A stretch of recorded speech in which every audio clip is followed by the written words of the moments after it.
નમસ્કાર મિત્રો, education with Jignesh ચેનલમાં તમારું સ્વાગત છે અને હું છું જિગ્નેશ. મિત્રો, ગઈકાલે એક પોસ્ટ મૂકી હતી મારી ચેનલ પર મેં.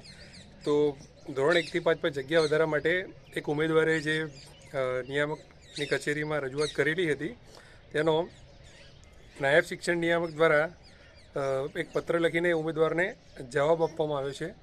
ધોરણ 1 થી 5માં જગ્યા વધારા બાબતમાં એમનો શું જવાબ છે એનો લેટર હતો. અને ઘણા મિત્રો એવી કોમેન્ટ કરતા હતા કે જગ્યા વધશે કે નહીં, લેટર શું કહેવા માગે છે ખબર નથી પડતી કે શું છે, એમ ફોનને એવું આવતું હતું. તો મને લાગ્યું કે એક વિડીયો બનાવી દઈએ, થોડી ચર્ચા કરી લઈએ, તો એના માટે વિડીયો બનાવ્યો છે.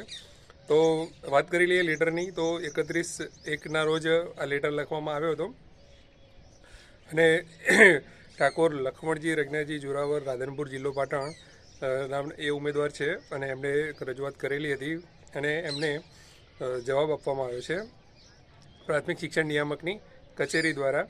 અને એનો વિષય હતો કે ધોરણ 1 થી 5 વિદ્યા સહાયકની ચાલુ ભરતીમાં જગ્યા વધારા બાબત. હવે શું કહેવા માગે છે જોઈએ. તો લેટરમાં સ્પષ્ટ લખેલું છે કે ઉપરોક્ત વિષય પરત્વે જણાવવાનું કે સંદર્ભિત પત્રથી ધોરણ 1 થી 5 વિદ્યા સહાયકની ચાલુ ભરતીમાં જગ્યા વધારવા બાબતની રજૂઆત અત્રે મળેલ છે. સદર રજૂઆત પરત્વે જણાવવાનું કે વિદ્યા સહાયક ભરતી સરકારી પ્રાથમિક શાળાઓમાં રજિસ્ટરમાં નોંધાયેલા વિદ્યાર્થી સંખ્યાના આધારે મંજૂર થયેલ શાળાવાર મહેકમ અને તેની સામે કામ કરતા શિક્ષકોને ધ્યાને લઈ ખાલી રહેલ જગ્યાઓ પર જિલ્લા નગરોના માગણાપત્રક અને સરકારશ્રીએ નિયત કરેલા ઠરાવો અને સૂચનાઓને ધ્યાને લઈ વિદ્યા સહાયક ભરતી અંગેની કાર્યવાહી ધરવામાં આવે છે. બહુ જ લાંબુ લચક વાક્ય લખી નાખ્યું છે નિયામક સાહેબે. હવે એને સમજવું એ થોડું આપણે થોડી એની વાત કરીએ કે એવું કહેવા માગે છે કે આ જે વિદ્યા સહાયક ભરતી રહી એ મહેકમ એટલે કે વિદ્યાર્થીની સંખ્યા અને સામે શિક્ષક. તો આપણે હાલ જે વાત કરી કે 30 બાળકો એક શિક્ષક હોવો જોઈએ અને ધોરણવાર શિક્ષક જે રેશિયો હોય છે, જે આપણે કહીએ શિક્ષક વિદ્યાર્થીનો રેશિયો, એ રેશિયો અને મંજૂર મહેકમ એને કહેવામાં આવે છે. કે દાખલા તરીકે કોઈ શાળામાં 5નું મંજૂર મહેકમ છે કે ભાઈ એટલા વિદ્યાર્થીઓ એની સામે 5 શિક્ષકો હોવા જોઈએ, પણ હાલમાં 3 શિક્ષકો હોય તો 2 જગ્યાઓ ભરવાપત્ર થાય છે.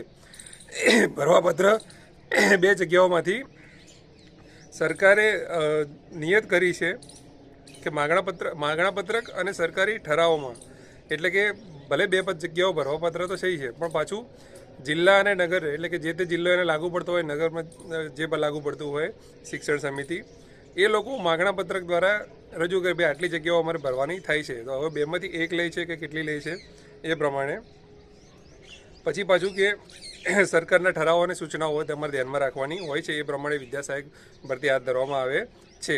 મતલબ કે આજે મેં ભરતી જે 5000ની બહાર પાડી છે એમાં આ બધું અમે ધ્યાનમાં રાખ્યું છે. આગળ શું કહે છે વધુમાં શિક્ષણ વિભાગના તારીખ 22/11/23ના પત્ર ક્રમાંકમાં પ્રાથમિક શિક્ષકો વિદ્યા સહાયકોના મંજૂર મહેકમ સામે ભરવાની થતી ખાલી જગ્યાઓ વધી ન જાય તેનું ધ્યાન રાખી વિદ્યા સહાયક ભરતી અંગેની આનુષંગિક જરૂરી કાર્યવાહી હાથ ધરવા જણાવેલ છે. જે ધ્યાને લેવા વિનંતી. કોને ધ્યાનમાં લેવાનું કીધું છે? જે ઉમેદવારે રજૂઆત કરી હતી અને એવું કીધું છે કે ભાઈ જે 22/11/23નો ઠરાવ છે એમાં સરકારે સ્પષ્ટ કીધું છે કે જે મંજૂર મહેકમ જે છે એની સામે જેટલી જગ્યાઓ ભરવાનો જે નિયમ બનાવેલો છે એ વધવી ના જોઈએ, એ જગ્યાઓ ના વધે એ ધ્યાનમાં રાખીને વિદ્યા સહાયક ભરતીની કાર્યવાહી કરવાનું કહ્યું છે. એટલા માટે અમે આ ભરતી એવી રીતે કરી રહ્યા છીએ. હવે અને નીચે લખ્યું છે નાયબ શિક્ષણ નિયામક ગુજરાત રાજ્ય ગાંધીનગર. તો જગ્યા વધશે કે નહીં એનો ચોખ્ખો આ લોકો જવાબ આપણને આપ્યો નથી, પણ વાત તેને ગોળ ફેરવી છે અને એ અર્થઘટન કરવાનું આપણા ઉપર છોડ્યું છે કે ભાઈ તમે તમારી જાતે સમજી લો. સ્પષ્ટ અમને કહેવું નથી. એ એવું કહેવા માગે છે કે ભાઈ અમે જે 5000ની ટેટ 1 વિદ્યા સહાયકમાં જે જગ્યાઓ આપી છે એ સરકારની સૂચના પ્રમાણે આપી છે. જેટલું મંજૂર મહેકમ છે એની સામે જેટલી ખાલી જગ્યાઓ છે એના માટે ભરવાપત્ર જેટલી જગ્યાઓ થાય છે એને ધ્યાનમાં રાખીને અમે આ કાર્યવાહી કરી રહ્યા છીએ. સરકારની સૂચના અને ઠરાવો પ્રમાણે. સરકારની સૂચના આ શબ્દ મુખ્ય છે. જો સરકારની સૂચના મળે તો જગ્યાઓ વધી શકે છે. બાકી નિયામક કચેરીને કહેલું છે કે આટલી જગ્યાઓ પર તમારે ભરતી કરવાની છે, એની પ્રોસેસ એ લોકો કરી રહ્યા છે. તો જગ્યાઓ હજુ પણ નહીં વધે એવું નથી, બરાબર, વધી જશે એવું પણ નથી. આ પત્ર ઉપરથી હજુ એ પ્રોસેસ એ જ કરી રહ્યા છે. તો હાલમાં અગાઉ પણ જે આપણે વાત કરી હતી કે ભાઈ સરકારે એ બાબતમાં વિચારી રહી છે, કરી રહી છે. તો જે નિયામકના પત્ર ઉપરથી લાગે છે કે એ હજુ સરકાર દ્વારા કચેરીને કોઈ સૂચના મળી નથી જગ્યા વધારાની કે જગ્યા વધારો થશે કે એવી કંઈ, એટલે એ લોકો એ જ જગ્યા ઉપર કામ કરી રહ્યા છે.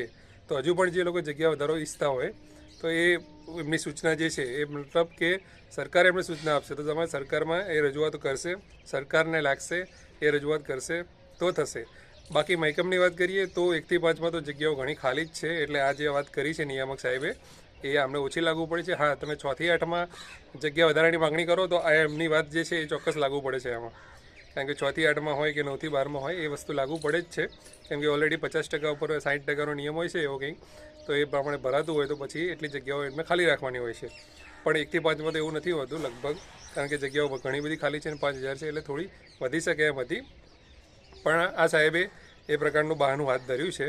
તો આ હતો કે આ લેટર અહીંયા શું કહેવા માગે છે. જો તમને બીજું કંઈ સમજાતું હોય તો કોમેન્ટમાં જરૂરથી જણાવજો. ત્યાં સુધી નવા વિડીયોમાં ફરીથી મળીશું. Thank you.